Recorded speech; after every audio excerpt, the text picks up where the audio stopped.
Class 8th. Not today. We will discuss history second chapter, that the rise of the English East India Company in history. In this chapter we will discuss about incoming of Europeans, the Portuguese, the Dutch, the French, the English, and also we will discuss about rivalry, conflicts, battles, and the East India Company emerged victorious. And also we will discuss the company as a political force, and we will discuss here administrative organization of English force in India. In search of sea routes towards the east, several people from western countries like British, French, Dutch and Portuguese started sea voyages. C root की search में कई सारे western countries से कई लोग आए, जिसमें कि ब्रिटिश, फ्रेंच, डच, पुर्तगीज समुद्री रास्तों की खोज में ये इंडिया में चारों आए. They naturally became rivals of each other. ये एक दूसरे के विरोधी थे. In this struggle for power, Britain emerged victorious and transformed itself from trading company to an imperialist nation to rule that India for nearly 200 years. ये चारों India में आए और इनके बीच में आपस में संघर्ष हुआ. हालांकि ब्रिटेन ने भी यहाँ भेजा था अपनी कंपनी, ब्रिटिशर्स आए थे यहाँ पे. ये सब ट्रेडिंग कंपनी थी और ये इंडिया में रूल करना चाहते थे और इसलिए इंडिया में इन्होंने लगभग 200 ईयर रूल किया. The English East India Company was formed in 1600 with charter from Queen Elizabeth first granting the sole right to carry trade in east. English East India Company 1600 में एक चार्टर पास किया. Charter means rule, जो कि queen Elizabeth first ने पास किया था, जिसमें कि इस कंपनी को सोल राइट यानी सिंगल राइट दिया गया था ईस्ट की तरफ बिजनेस करने में. This mean that though no other trading group in England could compete with East India Company. इसका मतलब ये हुआ कि ईस्ट इंडिया कंपनी से इंग्लैंड की कोई और कंपनी प्रतिस्पर्धा नहीं कर सकती थी और ना वो ईस्ट की तरफ जा सकती थी. The East established their settlement and factories as Masulipatnam, Patna, Dhaka, Fort Saint George, Bombay, Sutanati, Kalikata and Gobindapur. East India Company India में आई और इसने सबसे पहली फैक्ट्री अपने मसूलीपट्टनम, पटना, ढाका, सेंट जॉर्ज, इस हिसाब से बॉम्बे, सूटानाटी, कलकत्ता, इसमें जगह पे स्थापित किया. Kalikata and Gobindapur were joined together to form a new city, Calcutta now known as Kolkata.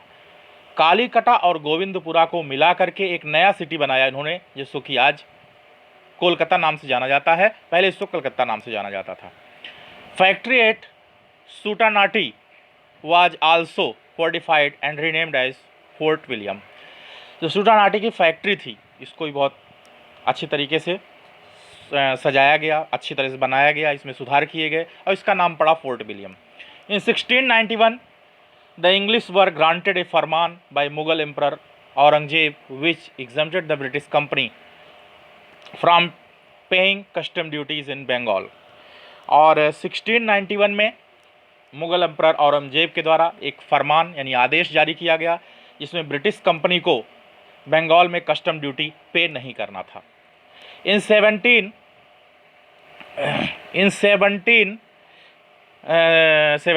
Another Mughal emperor फर्रुखशियार ने एक फरमान ग्रांट किया. इस फरमान के अंतर्गत ब्रिटिशर्स को गुजरात और डेक्कन का एरिया पर विशेष अधिकार दे दिए गए. But before the East India company could it establish itself in India, the Portuguese had already conquered Goa and started expanding their commercial and political power in western coast of India. लेकिन Britishers अपना साम्राज्य स्थापित कर ही रहे थे कि उसी समय पुर्तगीज़ आ गए, पुर्तगाल से पुर्तगीज़ आ गए और उन्होंने गोवा का एरिया जीत लिया और अपनी पावर यहाँ पे बढ़ाना शुरू किया वेस्टर्न कोस्ट की तरफ। पुर्तगीज़ भी आ चुके थे, इसी समय डच भी आ चुके थे और डच ने भी अपनी ट्रेडिंग फैक्ट्रीज यहाँ पे इस्टेब्लिश किया। और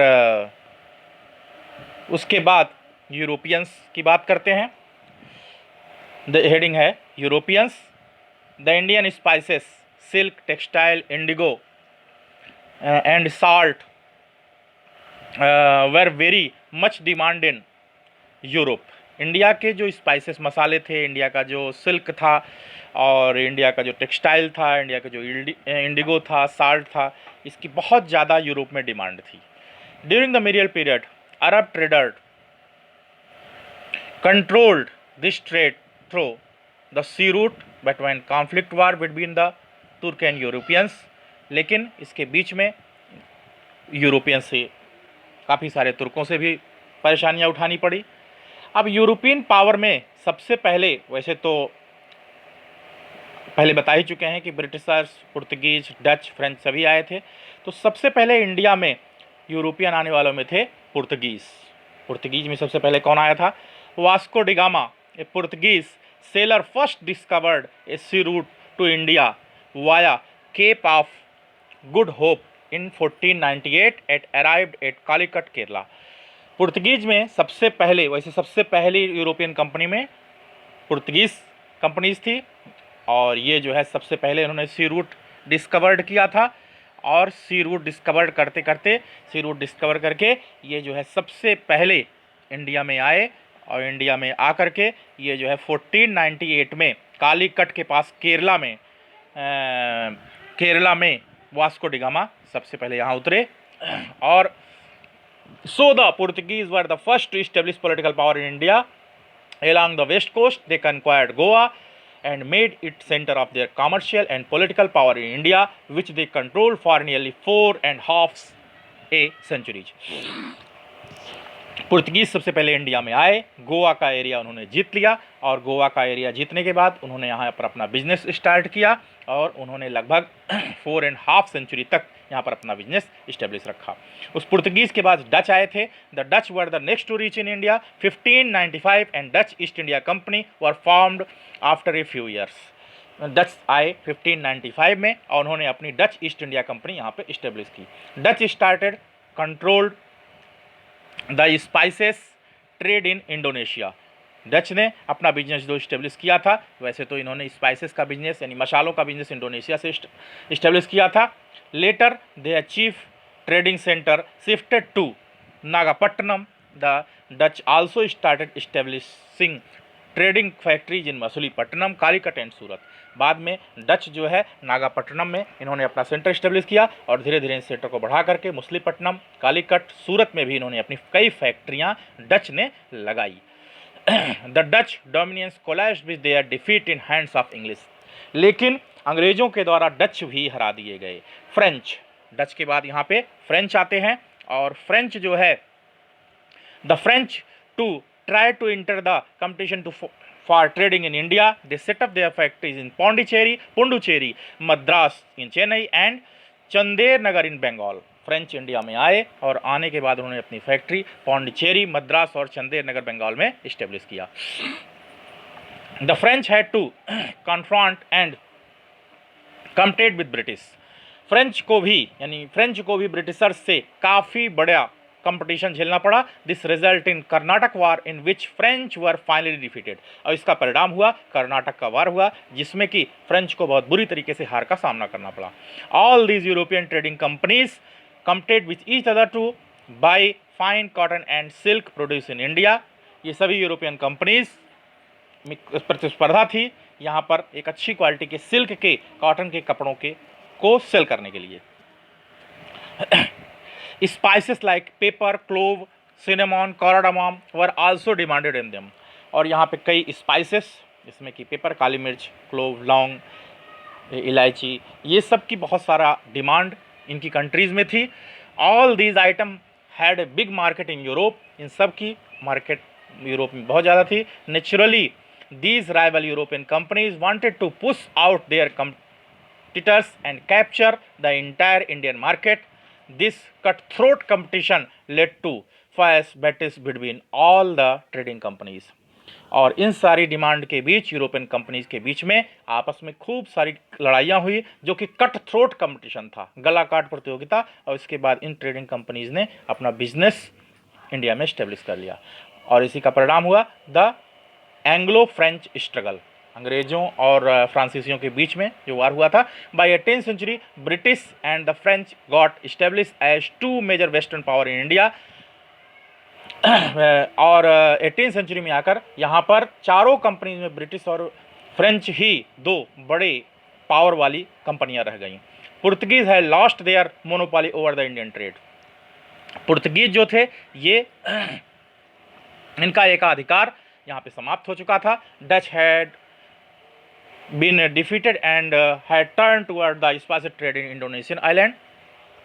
डच भी यहाँ पर हार गए थे और वो उसके बाद वापस अपने स्पाइस बिजनेस यानी मसालों के बिजनेस के लिए इंडोनेशिया चले गए। Therefore for nearly 20 years from 1774 to 1763 the French and English fought for control of trade and territories of India. और 1774 से 1744 टू 1763 के बीच में फ्रेंच और इंग्लिश के बीच में काफ़ी सारी लड़ाइयाँ लड़ी गई। इसका परिणाम ये हुआ फर्स्ट कर्नाटक वार 1746 टू 1748। ये जो वार हुआ फ्रांस और ब्रिटिशर्स के बीच में हुआ, और ये वार जो था, इस वार का रिजल्ट क्या हुआ? Neither side made any territorial gains but the rivalries between the two powers over trade and territory continues. लेकिन दोनों के बीच में बहुत ज़्यादा इसका इफेक्ट नहीं पड़ा, लेकिन इस वार से फ्रेंच को काफ़ी नुकसान हुआ। The war expose the weakness of rulers of south India. It was shameful that Nawab of Carnatic had failed to stop a war in his own territory. इस वार का परिणाम ये हुआ कि नवाब जो कर्नाटक के थे वो भी अपने एरिया में इसको रोक पाने में सफल नहीं रहे। डुप्लेक्स, फ्रांस के जो गवर्नर थे उनका नाम था डुप्लेक्स, वो बहुत कैपेबल पर्सन और बहुत ही योग्य पर्सन थे। और डुप्लेक्स का यहाँ फिगर दिया गया है। डुप्लेक्स जो थे he decided to take full advantage of unstable political condition of south. Dupleix चाहते थे कि यहाँ पर साउथ में अपनी पूरी की पूरी पावर यहाँ पे इस्टेब्लिश कर दिया जाए। उसके बाद सेकंड कर्नाटक वार हुआ। सेकंड कर्नाटक वार 1748 में हुआ। 1748 when ruler of both Karnataka and Hyderabad died. जब कर्नाटक के रूलर की डेथ हो गई और हैदराबाद के रूलर की डेथ हो गई, डुप्लेक्स जो कि डच के गवर्नर जनरल थे, decided to intervene in war of succession that had started both in Karnataka and Hyderabad and set up puppet ruler in those two states who would serve in interest of the French। Duplex जो Dutch के governor general थे, उन्होंने decide किया कि कर्नाटक और हैदराबाद में puppet ruler यानी कठपुतली, जो कि अंग्रेजों जो कि पुर्तगालियों जो कि ये फ्रांसीसियों के इशारे पर यहाँ पर काम कर सके, ऐसा रूलर वहाँ पे इस्टेब्लिश करने का प्रयास किया। और इसका रिजल्ट क्या हुआ? इसके रिजल्ट में naturally the British too had their ambitions and would not allow the French to get upper hand. लेकिन इसमें ब्रिटिशर्स नहीं चाहते थे कि ये सारी पावर फ्रांसीसियों को मिले। Under the leadership of Robert Clive, a young clerk in British East India Company, the British manage to defeat the French finally and made Mohammad Ali the Nawab of Carnatic their nominee. और अंत में ब्रिटिशर्स ने decide किया कि Robert Clive को East India Company का नया clerk बना करके इस एरिया में भेजा, और फाइनल में फ्रांस को यहाँ पर हार का सामना करना पड़ा और मोहम्मद अली को कर्नाटक का नया नवाब डिसाइड किया गया। The French government accept defeat and signed a peace treaty. फ्रांसीसियों को यहाँ हार का सामना करना पड़ा और एक शांति समझौता हुआ। They also accept the British demand that Dupleix must be send back to France. और उसके बाद फ्रांसीसियों ने ब्रिटिशर्स की ये मांग स्वीकार कर ली और डुप्लेक्स को वापस फ्रांस में भेज दिया गया। This was a big blow to future of French company in India. और ये फ्रेंच कंपनी के लिए बहुत बड़ा नुकसान था। The second Karnataka war boost the prestige of British and led to establishment of British control over Karnataka. और फ्रांसीसियों की कर्नाटका में बुरी तरीके से हार से ब्रिटिशर्स जो है इन्होंने अपनी पूरी पकड़ कर्नाटका पे बना ली। Third Karnataka war 1757 to 1763 third Karnataka war हुआ। The temporary peace between British and French companies ended in India and an other war broke out between them in Europe. Second Karnataka war एक शांति समझौता नहीं था, बहुत शांति समझौता नहीं कहा जा सकता है। फ्रांसीसियों के मन में एक उबाल था और इसके कारण थर्ड कर्नाटक वार हुआ। At the very beginning of this war the English manage to gain control over Bengal after the victory in battle of Palashi. और इसकी शुरुआत भी हुई और इसी का परिणाम बाद में हुआ। 1757 में बैटल ऑफ पलाशी हुई। थर्ड कर्नाटक वार में फ्रांसीसियों को फिर हार का सामना करना पड़ा 1760 के बीच में। और इसका रिजल्ट क्या हुआ? Third Karnataka war shattered French dream of building their empire in India. Third Karnataka war में फ्रांस का ये सपना टूट गया कि इंडिया में वो अपने आप को इस्टेब्लिश कर सकेंगे, क्योंकि ब्रिटिशर्स ने उनको बहुत बुरी तरीके से हराया। Pondicherry and other French settlement were return to French but they could not build forts और station troop in their territories. और इसका परिणाम क्या हुआ? पौंडीचेरी का इलाका उनके हाथ से निकल गया और इससे अंग्रेजों ने कई यूरोपियन कंपनीज को पीछे कर दिया। अब ब्रिटिश ईस्ट इंडिया कंपनी यहाँ पर मोनोपोली उसको हासिल हो चुकी थी और वो बहुत बड़ी सुप्रीमेसी बन चुकी थी। क्या रीजन था कि ब्रिटिश ईस्ट इंडिया कंपनी को यहाँ पे सफलता मिली? Reason for success of the British, what reason? British naval supremacy. First reason, due to their supremacy overseas, the British ensured an uninterrupted supply of arms and resources from England. Moreover, the supply landed directly their naval base in Mumbai. सबसे पहली सफलता का कारण उनका था कि उनकी अपनी नौसेना, उनकी अपनी नेवी, उनके पास अपने आर्म फोर्स, इनका एक ऐसा रिसोर्स था जिसने कि इन तीनों कंपनी को हराने में बहुत बड़ा योगदान दिया। उसके बाद दूसरा रीज़न क्या था? Financial stability. The British company was financially much stronger than French company की अपेक्षा ब्रिटिश कंपनी बहुत ही फाइनेंशियल रूप से, धन के रूप में, पैसे के रूप में बहुत मजबूत कंपनी थी और इस कारण से इनकी प्रॉस्पेरिटी भी बहुत बड़ा काम किया। The captivity of rich and prosperous province of Bengal became an additional source of wealth for British. और इधर ब्रिटिशर्स ने बंगाल को भी जीता था, जिसके कारण भी उनके पास पैसे की कमी नहीं थी। उसके बाद थर्ड रीजन क्या था? Capable leadership. ब्रिटिशर्स के पास लीडरशिप बहुत अच्छी थी। रॉबर्ट क्लाइव एक बहुत महत्वाकांक्षी लीडर थे जिन्होंने कि डुप्लेक्स को हराने में बहुत बड़ा योगदान दिया। Freedom from government control and interference. The East India company had a trade monopoly and functioned independently. It was free from government control. East India company अब उनको मोनोपोली हासिल हो गई थी, एक अधिकार हासिल हो गया था इंडिया में बिजनेस करने का। The French company on other hand was dependent on French government for loans. और फ्रेंच कंपनी के लिए परेशानियां क्या थी? उसको यहाँ स्टेब्लिश करने में परेशानी थी, उसको फ्रेंच गवर्नमेंट से लोन लेना पड़ता था, जो इसका भी कारण हुआ यहाँ पर हार का सामना। The conquest of Bengal. The Mughal Emperor Farrukhsiyar had permitted the British to trade in Bengal without paying any custom duty. और अगला रीज़न क्या था जिसके कारण ब्रिटिश ईस्ट इंडिया कंपनी जीती? मुगल एम्परर जो थे फर्रुखसियार, इन्होंने ब्रिटिशर्स को ये परमिशन दे दिया था कि बंगाल में वो जो है बिजनेस कर सकते हैं बिना किसी कस्टम ड्यूटी, बिना किसी टैक्स को दिए हुए। This led to an enormous loss of revenue. और इसका परिणाम क्या हुआ कि इसके कारण से बंगाल में बहुत बड़ा रेवेन्यू का लॉस हुआ। This led to enormous loss. The situation worse because official of company started their private trade side by side without paying any custom duty. और इसका रीज़न क्या हुआ कि ब्रिटिशर्स बिना किसी कस्टम ड्यूटी के इंडिया में अपना बिजनेस करते रहे। The battle of Plassey. और इसका नतीजा क्या हुआ? बैटल ऑफ प्लासी जो कि 1757 में हुआ। The clash between the British and the Nawab of Bengal Sirajuddaulah began when the nawab furious at the British for their gross misuse of power, attacked the English factory at Qasim Bazar, captured the company officials and blocked the English ship.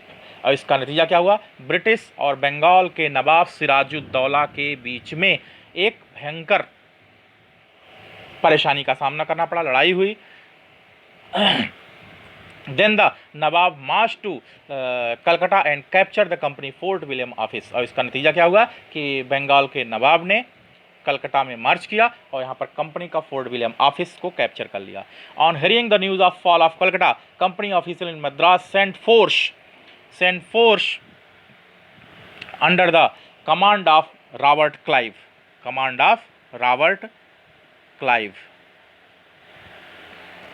और इसको ये सुनकर के अंग्रेजों ने Robert Clive के नेतृत्व में एक सेना भेज दी। There was no option but a major war, कोई ऑप्शन तो था नहीं, इसलिए बहुत बड़ा युद्ध हुआ। The first open war between British and Nawab of Bengal took place at Plassey in 1757। और इसके कारण से 1757 में प्लासी का वार लड़ा गया। Sirajuddaula was defeated and killed, Sirajuddaula इस युद्ध में मारे गए। One of the major cause of defeat was treachery with Nawab's army. और एक नवाब के हारने का एक कारण और भी था कि नवाब की आर्मी ने उसको धोखा दे दिया था। Mir Jafar, one of the important commanders, had secretly joined hand the British as they had promised to make him nawab after crushing Sirajuddaulah. और मीर जाफर जो कि ये गद्दार था, ये सिराजुद्दौला की तरफ से लड़ रहा था, लेकिन ये ब्रिटिश के हैंड में था और ब्रिटिश का साथ दे रहा था और सिराजुद्दौला को धोखा दे रहा था। The battle of Plassey was turning point in Indian history of eminence of historical importance as paved the way for British dominance over the Bengal and eventually the whole of India। और उसके बाद बैटल ऑफ प्लासी जो ही India का एक turning point था, जिसने कि India में अंग्रेजों को अपने आप को स्थापित करने की पूरी पावर दे दिया था। The British made major gain after this battle, some of them are listed below. Britishers को बैटल ऑफ प्लासी जो कि 1757 में हुई, जीतने के बाद बहुत बड़ा फ़ायदा हुआ। क्या फ़ायदा हुआ? First, the East India Company got free trading rights in Bengal. अब ब्रिटिश ईस्ट इंडिया कंपनी को अपना बिजनेस बिना किसी टैक्स दिए हुए बंगाल में करने की परमिशन मिल गई।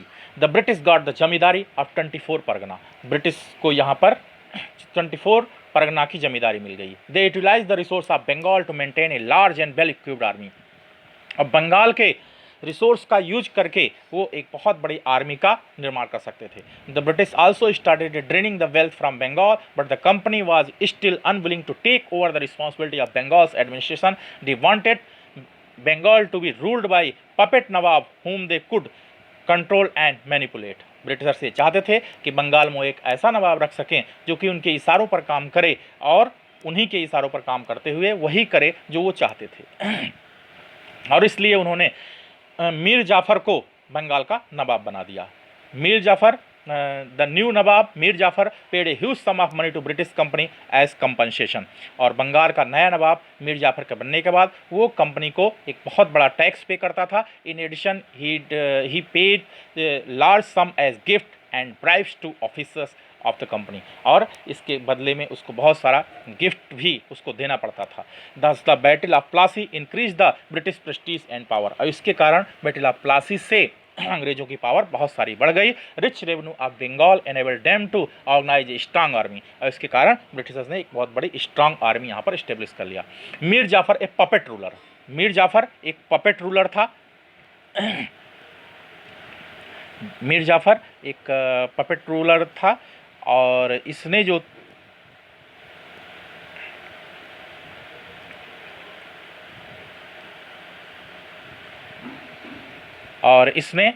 यहाँ पर बैटल ऑफ प्लासी के बाद पपेट रूलर मीर जाफर बंगाल का नवाब बना रहा। और बने रहने के बाद इसने यहाँ पर अंग्रेज़ों के कहने के अनुसार काम किया, लेकिन बहुत दिन तक ये नहीं चल सका। और उसके बाद कंपनी की डिमांड को मीर जाफर बहुत लंबे समय तक पूरा नहीं कर सका। बहुत लंबे समय तक पूरा ना कर पाने के कारण से फिर जो है बैटल ऑफ बक्सर 1764 में लड़ी गई। और 1764 की लड़ाई में बैटल ऑफ बक्सर में ब्रिटिशर्स और मीर कासिम के बीच में ये लड़ाई लड़ी गई, जो कि 1664 की थी। और इस लड़ाई में ब्रिटिशर्स को बहुत बड़ी जीत का सामना करना पड़ा और नवाब यहाँ का हार गया और ये छोड़ करके बंगाल को भाग गया। Expansion of company ruled in India. और इसके कारण the British supremacy was establish mainly two methods, direct and indirect method. अब बंगाल, बैटल ऑफ बक्सर के युद्ध के बाद बंगाल को पूरी तरीके से अंग्रेजों ने अपने कब्जे में ले लिया था, लेकिन अंग्रेज ये चाहते थे कि इंडिया में कैसे अपना राज्य को एक्सपेंशन दिया जाए। इसका दो मेथड था, एक तो डायरेक्ट मेथड, एक था इनडायरेक्ट मेथड। तो डायरेक्ट मेथड में conquest of Mysore, Punjab, Sindh were example of direct annexation. इसमें क्या किया उन्होंने, डायरेक्ट युद्ध से मैसूर, पंजाब और सिंध का एरिया इन्होंने जीत लिया। ब्रिटिश आल्सो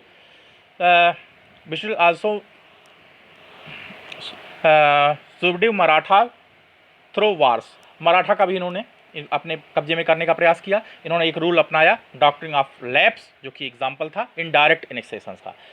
ये इनडायरेक्ट एनेक्सेशन का, conquest of Mysore, the South Indian style of Mysore had become strong under the leadership of Hyder Ali. अब अंग्रेजों ने मैसूर को जीतने का प्रयास किया। मैसूर में हैदर अली का शासन था, मैसूर में हैदर अली का शासन था, और हैदर अली का शासन यहाँ पर था। हैदर अली और उसका पुत्र टीपू सुल्तान बहुत बहादुर थे और उन्होंने अंग्रेजों से बहुत बहादुरी से लड़ाई लड़ी। लेकिन 1799 में यहाँ हारना पड़ा और मैसूर भी अंग्रेजों के हाथ में चला गया।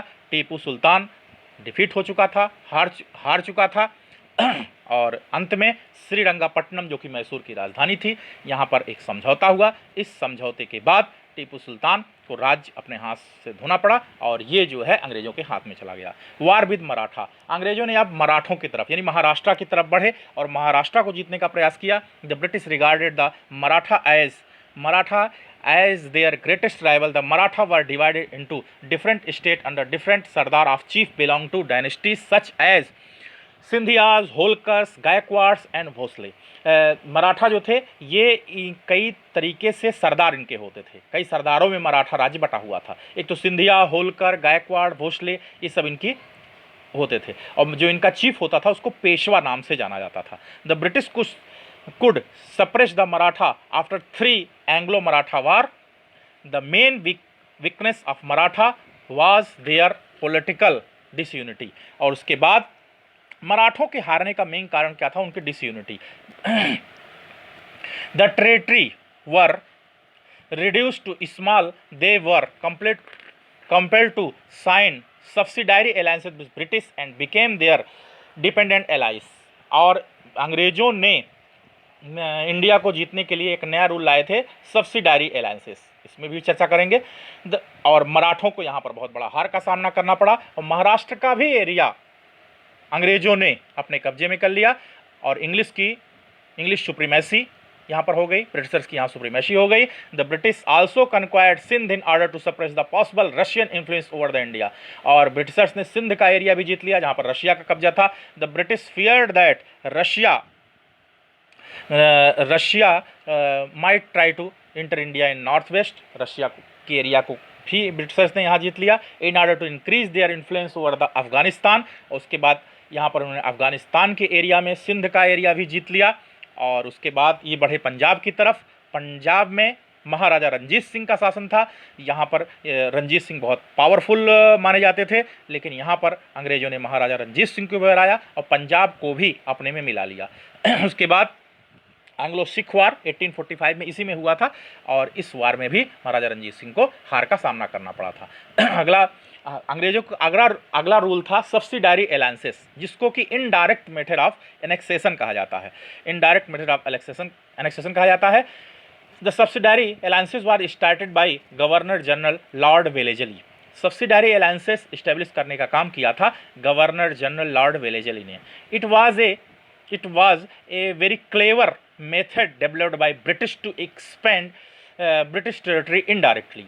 यह अंग्रेजों के द्वारा बहुत चालाकी से लगाया गया एक नया नियम था जिसको कि इनडायरेक्ट मेथड कहा जा सकता है। भारत के राज्यों में अंग्रेजों में मिलने का एक पॉइंट था ये। Under this system the British promise to protect the Indian state by standing their army in rulers territory. इस रूल में ये नियम बनाया गया, अंग्रेजों ने ये रूल बनाया कि जिस भी राजा को उनकी सहायता की जरूरत थी उस सहायता में ब्रिटिशर्स की आर्मी पूरी तरीके से उस राज्य की सहायता करेगी और उसके बदले में ब्रिटिशर्स को क्या चाहिए होता था? In return the Indian state had to make payment for their upkeep, और इसके बदले में उस स्टेट को अंग्रेजों को बचाने के लिए एक बहुत बड़ा अमाउंट देना पड़ता था, धन देना पड़ता था। If the Indian ruler failed to make the payment, the part of their territory was taken away as penalty, और अगर वो कंपनसेशन, वो पैसा नहीं दे पाते थे तो पेनाल्टी के रूप में वो राज्य अंग्रेज अपने में मिला लेते थे। A British official called resident also played to the court the ruler, resident was suppose to give advance the ruler. कभी कभी तो ब्रिटिशर्स इनसे एडवांस भी लेते थे, और ये कहा जाता था सब्सिडारी अलायंसेस। सब्सिडारी अलायंसेस का मतलब कि किसी भी राज्य की सुरक्षा की गारंटी ब्रिटिशर्स देते थे अपनी आर्मी को भेज करके वहाँ की राज्य की रक्षा करने के लिए, लेकिन अगर रक्षा करते भी थे, लेकिन अगर वो इसके बदले में उस राज्य को एक बहुत बड़ा धन उस राज्य को देना पड़ता था। अगर वो धन देने में असफल होता था तो वो राज्य अंग्रेजों में मिल जाता था। अंग्रेजों ने दूसरा रूल लगाया था, doctrine of lapse. Doctrine of lapse under the Lord Dalhousie, who was the governor general from 1848 to 1856। Governor general Lord Dalhousie ने ये लाई थी स्कीम। ये स्कीम इनडायरेक्ट एनेक्सेशन का मेथड था। इस पॉलिसी को डॉक्ट्रिन ऑफ लैप्स कहा जाता था। इस पॉलिसी में नियम क्या था? भारतीय राज्यों को मिलाने के लिए Lord Dalhousie doctrine of lapse लाए थे, जिसके अंतर्गत भारतीय राज्यों को अंग्रेजों में मिलाने का नया रूल था। ये पॉलिसी बहुत चालाकी से बनाई गई थी। This policy was known as doctrine of lapse. According to the doctrine, if an Indian ruler died without a male heir, his kingdom would lapse and it would be taken over the East India Company with immediate effect. इसमें अगर किसी राजा का कोई वारिस यानी कि कोई पुत्र नहीं होता था तो उसके राज्य को ईस्ट इंडिया कंपनी में मिल जाना पड़ता था। Right of adaptation was denied the Indian rulers, और एडाप्टेशन का रूल लागू यहाँ नहीं था। In 1856 Dalhousie also took over the kingdom of Awadh with reason that it was being misgoverned, और इसी रूल के अंतर्गत अर्थात किसी राजा के पुत्र ना होने की स्थिति में वो राज्य उस राजा के ना रहने के बाद अंग्रेजों में मिल जाया करता था।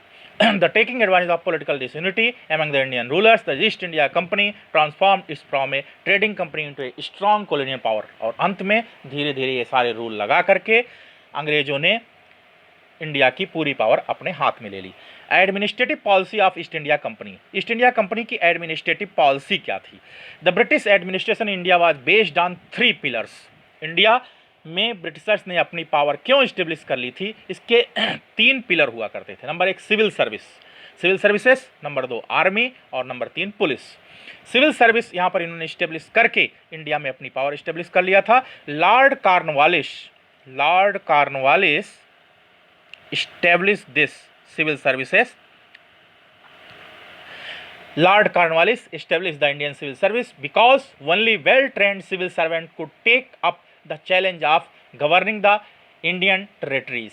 और लॉर्ड कॉर्नवालिस ने यहाँ पर सिविल सर्विसेज की स्टेब्लिश किया। Lord Cornwallis tried to make Indian civil services honest and efficient by increasing the salary of officers and by fixing the rule that promotion would be on basis of seniority।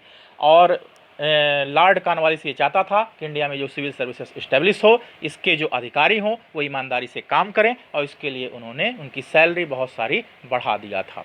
The officers were not allowed to accept peasant and bribes. Officers को ये अधिकार नहीं होता था कि वो peasant को बहुत परेशान करें या उनसे कोई घूस लें।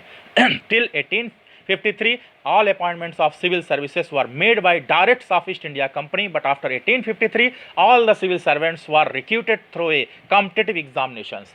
और 1853 तक तो जितने भी सिविल सर्विसेज में ऑफिसर्स रखे जाते थे वो डायरेक्ट रखे जाते थे, लेकिन 1853 के बाद में इसमें कंपटीशन एग्जाम लगा दिया गया। A special features of Indian civil services was that Indian were almost comfortably excluded from it.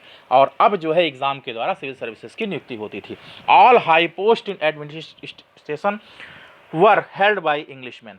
वैसे जितनी ऊंची पोस्ट होती थी ये सब अंग्रेजों के हाथ में रहती थी। The British did not trust that the Indian would follow British policy in India. अंग्रेज ज़्यादातर अधिकारी जो रखते थे ब्रिटिशर्स को ही रखते थे, क्योंकि उनको इंडियंस पर भरोसा नहीं था, विश्वास नहीं था। Indians were however appointed in large numbers to subordinate posts or a lower salary with thought that they were much more readily available as compared to Englishmen।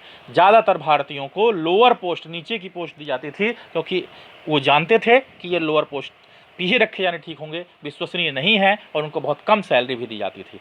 अंग्रेजों का जो अगला पॉइंट था, जो स्ट्रांग पॉइंट था, वो था आर्मी।